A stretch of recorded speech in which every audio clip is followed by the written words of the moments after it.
Second signing day here. We were at 83 going into the second signing day. Got the announcement from Enoch Viamahe, which is a huge addition. One of the focuses going into the second signing day.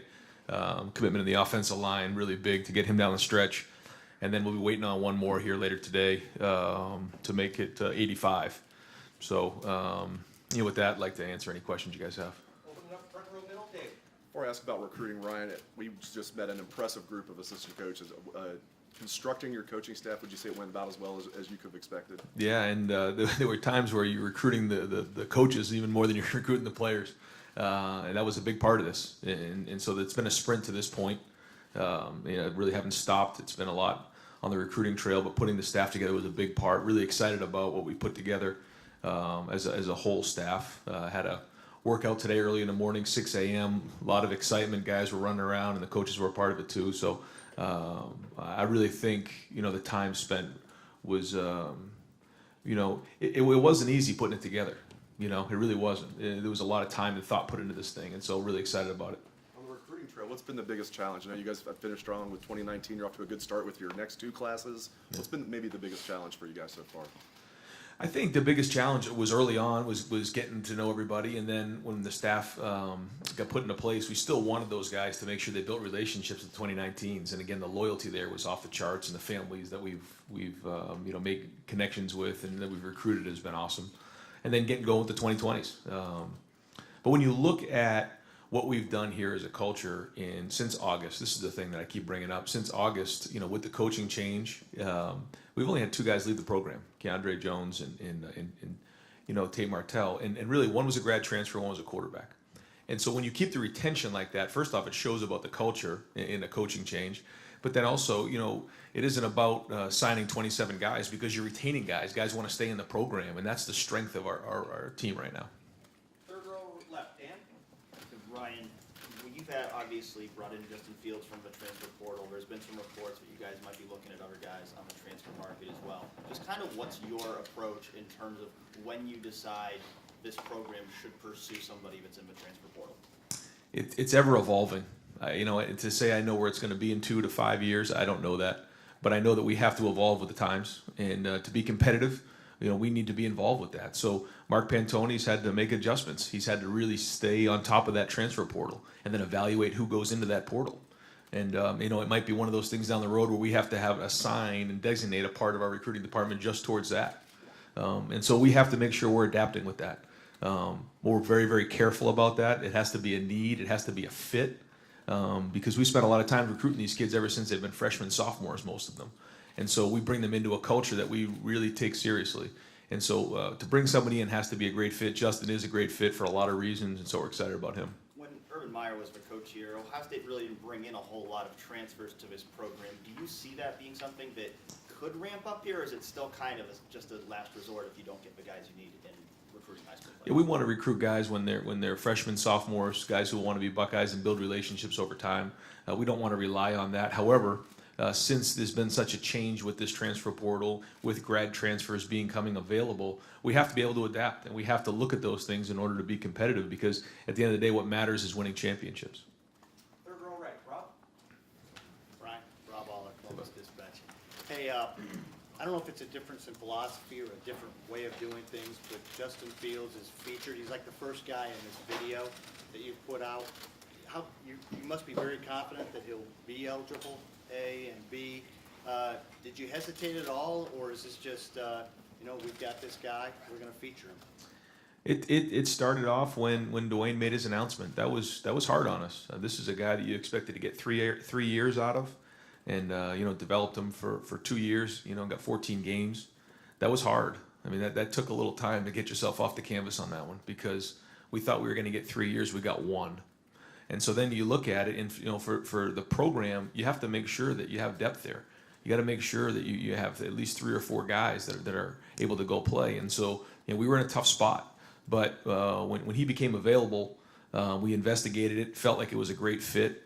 And so he's done a nice job so far. Not trying to do too much early, trying to gain some respect of the guys around him.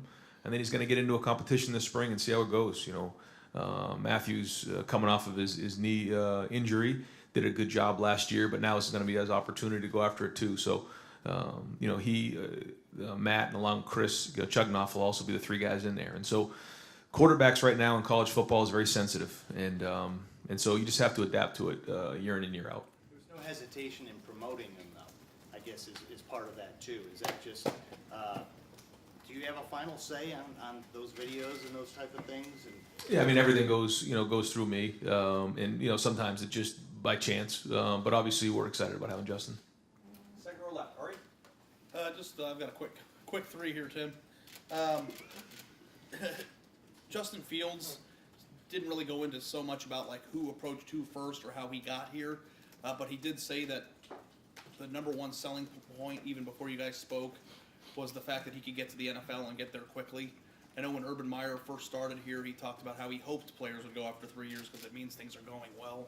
Where do you stand on just the mindset of, hey, Ohio State's going to get me to the league the fastest and not being shy about saying it?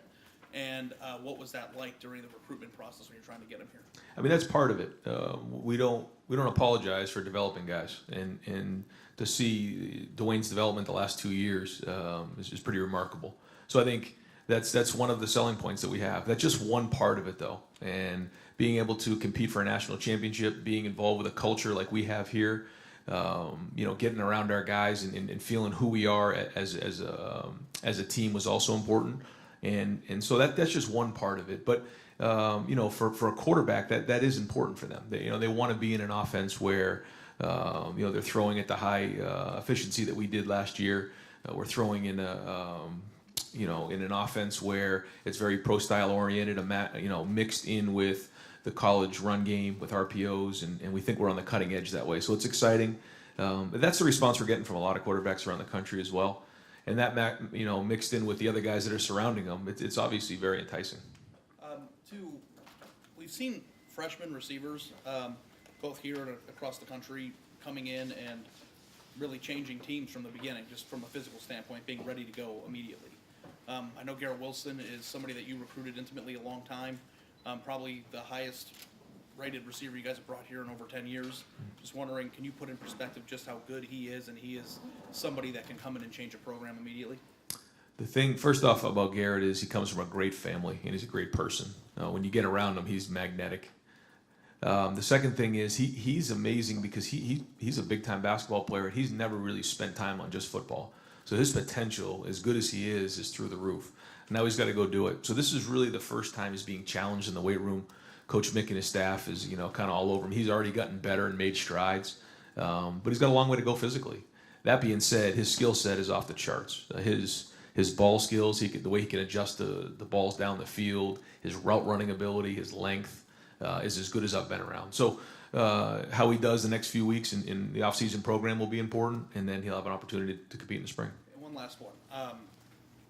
Just with phone calls, just doing updates, stuff with recruits, especially nationally, a lot of them say, well, Urban Meyer's still going to be around, or Urban Meyer is a sales point, where you guys say, he's not the coach, but he's going to be around and he's going to have influence. And how do you plan on actually using Urban Meyer now? How does that work? What is he actually going to be doing in your mind? And how do you maintain Urban Meyer being a sales pitch when you're the new guy and, there's a balance there between, great old coach and new guy? Yeah, I think the first thing is, he's built this over the last 7 years, and the culture that he's built is amazing, and we've kept so much in place, and that's been part of this thing, and the philosophies that he has and I have are in line. So that's his footprint is on this, and will be for a long time. The second thing is, he's got his office across the way, and coming off the road, we've been on the road recruiting and everything that way, but he's still going to be very much involved with Real Life Wednesday programs, our academics, and most importantly, be a great resource for me moving forward. Front row right, Austin. Ryan, when you got promoted, you then had to replace yourself on the staff. What made Mike an appealing guy to you? Do you want him to think all the same things as you? Did you want new ideas? Why was he a good fit? He was firstly a good fit because he and his wife are from Ohio, and they wanted to come back. They wanted to make sure that we had Ohio guys on the staff who wanted to be here. The fact that he came from Oklahoma State and done really well as a coordinator, calling plays for the last 6 years and wanting to be here, that was the second thing that was the most attractive. He wanted to get involved with this offense. He wanted to be part of the way we're throwing the football. But he brings so much to the table. He's called plays. he's been part of and run one of the more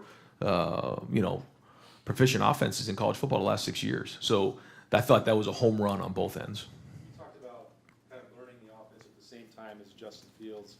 What are you working with? Are you coaching both of those guys? How does that work? It's a little bit of both. We watch film, and now that we're off the road, we're going to get into that a lot more. But even in the last couple of days, we've been watching film as a staff. We did have a meeting all together, quarterbacks and Coach Yursich in there as well. And so he picks it up really quick. It's not going to take long for him to kind of understand where we're at. And the great thing about Mike is he's willing to teach it the way we teach it. He doesn't come in trying to say, well, this is how we did it. Has great ideas. He's been around football a long time, has really good timing, and understands how it works to be part of a staff. And a couple of these guys have asked about, Justin Fields and all that. Is it uncomfortable to have to wait for this waiver? Does it change the plans at all that you don't know for sure as you go into spring ball at this point, if you're going to have him? Well, I think there's nothing we can do about it right now. We're just trying to control what we can control. Wait till the waiver comes back to find out where that's at. But that doesn't change anything for him, doesn't change anything for Matthew or Chris. And so once we find out what it is, then we'll kind of go from there. Second row left, Bill.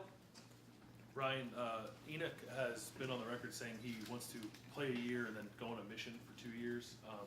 Just wondering how that played a part in your conversations and really your desire to want to pursue a guy who it seems like might be sort of on like a 3 or 4 year deferred plan before he can contribute to your team. Yeah, we O-line was an area of concern for us, and we had to go out there and kind of uncover all the stones. And so flying out to Hawaii, staying for 3 hours, and getting on a red eye back to Columbus was part of that plan. But it started honestly in the All-American game when he got around some of our guys, including Garrett Wilson, Harry Miller, Zach Harrison, and the feedback we got about him was through the roof. He and his family. And that proved to be true. They thought he'd be a great fit here. We wouldn't just go out to Hawaii if it wasn't a good fit. It was. And then he came out for a visit, and we all hit it off. And so that was great. And then we were able to spend some time out at the school with he and his parents, and we all hit it off. There was some connections with some of the guys on our team, too, that knew each other. So that was really good. But in the communication about the mission, it's something that he and his family, will decide kind of at the end of this year and go from there. If they decide that they want to go for a 2-year mission, then we'll support that. He'd go away for 2 years and then come back.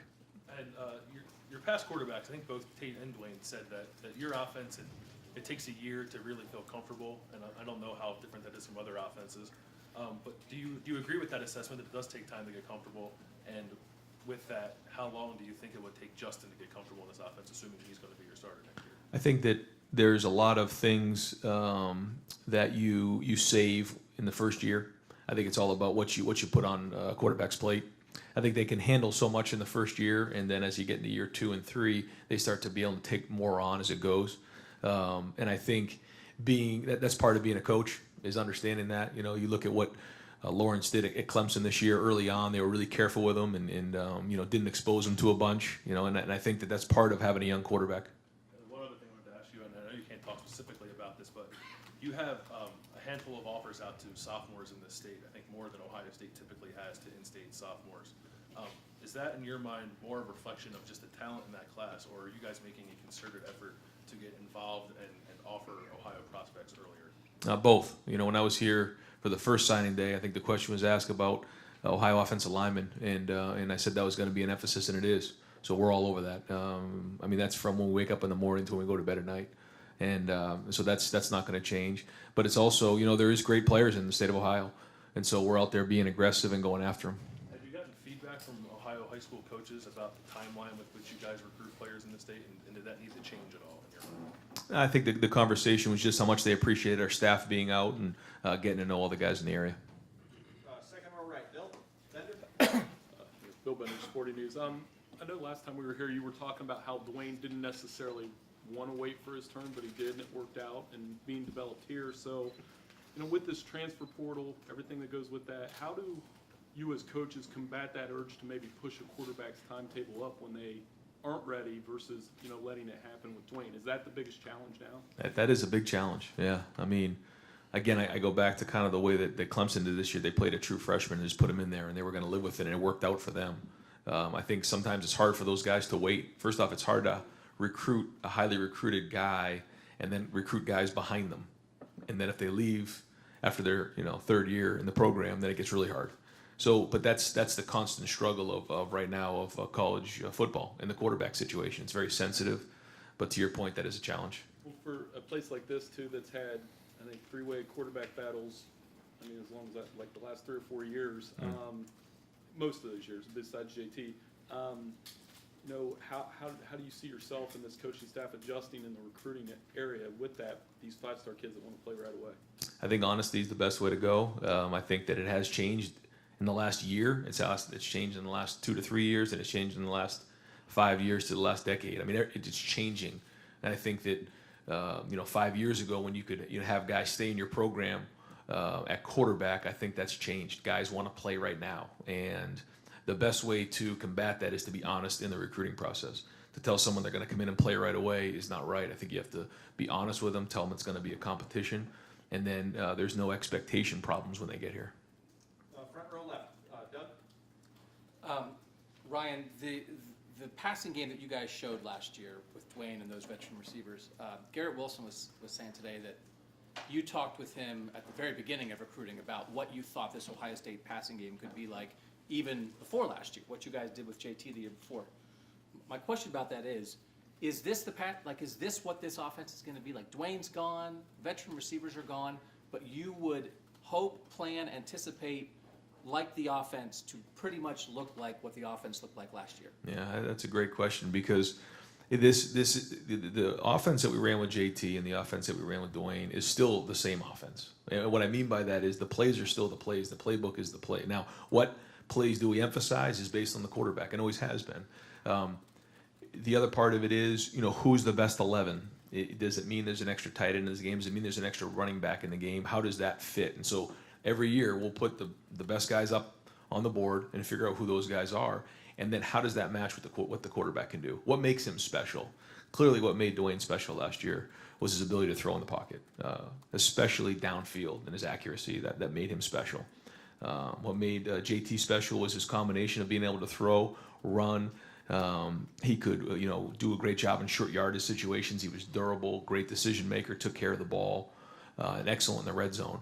So as we move forward with our new quarterback, we figure out what he does best, and then we'll emphasize those. But there's certain things that will stay consistent. Obviously, we believe we have to be able to throw the ball to go win. That's, whether it's a 2-minute drill in the Penn State game 2 years ago with JT, or the 2-minute drill that we did with Dwayne towards the towards the end of the season. And that's part of it. If you want to go win the whole thing, you have to be able to throw the ball. And that showed in the last 2 semifinals and then the finals in the last couple years. To win the whole, the national championship, you have to be able to throw it. Again, all that being said, you can't get anywhere at Ohio State if you're not running the football. I mean, that will always be a priority here. So finding the right balance is critical. You've kind of talked about this, but you guys said multiple times last year that Dwayne, what he did last year, he wouldn't have been quite ready to do that as a redshirt freshman, that he needed those 2 years to really get ready for that. You're going to have a guy who's only in his second year in college starting a quarterback for you this year, no matter who it is. Is there some curiosity, maybe any apprehension from you? I know you just said Clemson did it, teams have done it, but you guys were pretty strong last year. Like, no, Dwayne wouldn't have been ready. So are you a little worried? Yes. It doesn't just happen. And what happened last year with Dwayne Haskins is an anomaly. I mean, someone just to step in 14 games and he's projected to be maybe the first quarterback taken in the draft and third in the Heisman. That just doesn't happen. And so someone doesn't just step in and do that.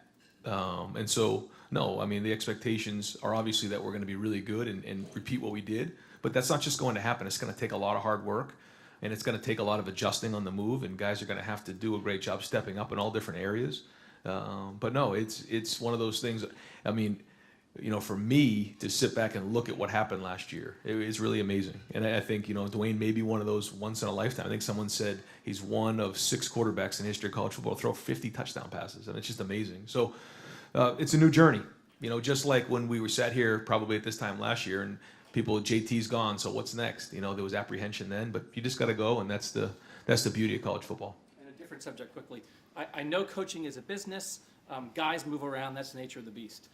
But everyone talks about the Ohio State-Michigan rivalry 365 days a year. Greg Madison was at Michigan for 13 years on 2 separate occasions. that's a lot of Michigan guy in him, and now he's just at Ohio State. I know, Larry Johnson was at Penn State, I get it. It feels to me like Ohio State, Michigan is just different, the idea of bringing him here, did that cross your mind at all? And tell me I'm completely off base, or is it different with Ohio State, Michigan, that this is a little strange maybe? So when this all started, I vetted and looked just about all the way across the country and back, looking to find what the right mix for what we have. First off, coming back on defense, I looked at the guys that we had and wanted to find what we needed. And the first thing I decided was I felt like we needed a couple of veteran guys there, guys who have been through the fire before. They know the league, they know the conference, they know college football. And then I wanted to have 3 other guys who were younger, some younger guys to complement those guys. And so then you go about and looking to see who the candidates are, and looked at a lot of different people. When I had an opportunity to get Jeff Hafley, that was a no-brainer to me. Really talented. 6 or 7 NFL teams are after him to be a coordinator. He wanted to come back, kind of the same way I did. I wanted to come back into college for all the same reasons that he shared with me, and his family wanted to come back. So finding the right counterpart to Jeff was really critical. And so when you look at that, we're looking for a veteran guy who's been and knows the league, somebody I know, because it's very hard to bring somebody you don't know into that spot. I worked with Greg. I know Greg. I've stayed in touch with Greg. And so him and Jeff getting together, and that was something they had to get together before we even made the decision to do it. They had to get along and understand that this is going to be a partnership. It worked right from the beginning, and I think it's a home run. Michigan thing is no consideration? It was in consideration, yeah. What made you okay with it? Well, again, knowing him, whether I was coaching here or anywhere else, I would have tried to hire Greg Madison. And all it comes down was who are the best coaches for our players. And whatever that was, and that's what makes Gene Smith so good. He's like, just go get them. Whatever you need, you go get those guys. And that was the determination that we made. And so they just went ahead and did it. Over here to the far right, Mike. A little bit on that. Do you see that the staff is meshing? I mean, you got young pups and you got these elder statesmen. Is it working so far? Yeah, I think so.